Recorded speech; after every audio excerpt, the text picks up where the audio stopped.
Hey folks, this is Ben of the Sawtooth Avalanche Center. We're up here at about 7,500 feet above the Baker Creek drainage. I wanted to talk to you a little bit today about the variability we're seeing in the snowpacks across the area. If you've been reading the forecast, you've been hearing a lot about the old snow near the ground and how that old snow doesn't exist everywhere. When we left our sleds, there was no old snow underneath the snow.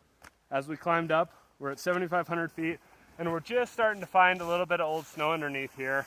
It's barely covering up the terrain variation. Everything above here, this 3.5, almost 4 feet of snow, started falling on the 11th of December, just fell in the last 2 weeks.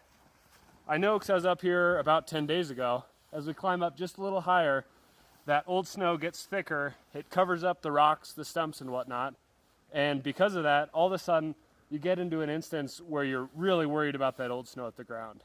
What you can see looking around us here is that it's pretty hard to tell that whether there is or isn't old snow here. It's quite powdery, it's quite soft.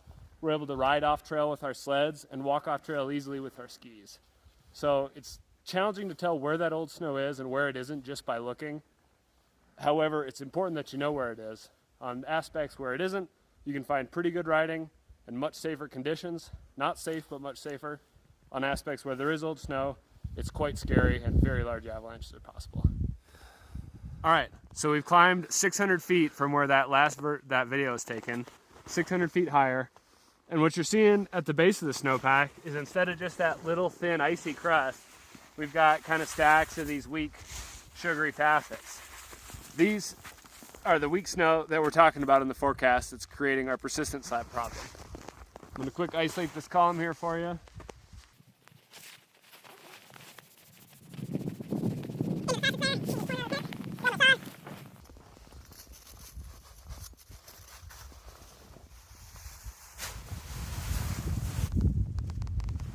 On a steeper slope, that's an avalanche. I only cut about a third of this block, even a little bit less, before that fracture propagated across. This is considerably more alarming than just 600 feet below us. And if you look around here, it doesn't look any different. It's hard to tell that this snow has gotten thicker here, that there's more of it, but it's there. This problem is real. Hard to identify from the surface, but very dangerous. We've gotten almost 1,000 feet higher now. We're just over 9,000 feet, and we're experiencing the overlap of the two problems that we're really concerned about. We've got a bunch of new snow, the wind's blowing it around, it's making slabs, and where it's making those slabs and adding weight on top of that weak snow that we've been talking about, that's the money zone for getting into really scary conditions.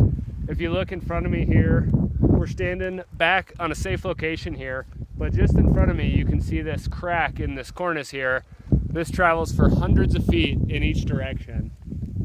The wind is building these quickly. They're going to be unstable. It's building these slabs quickly. We're going to see dangerous conditions persist in our area for some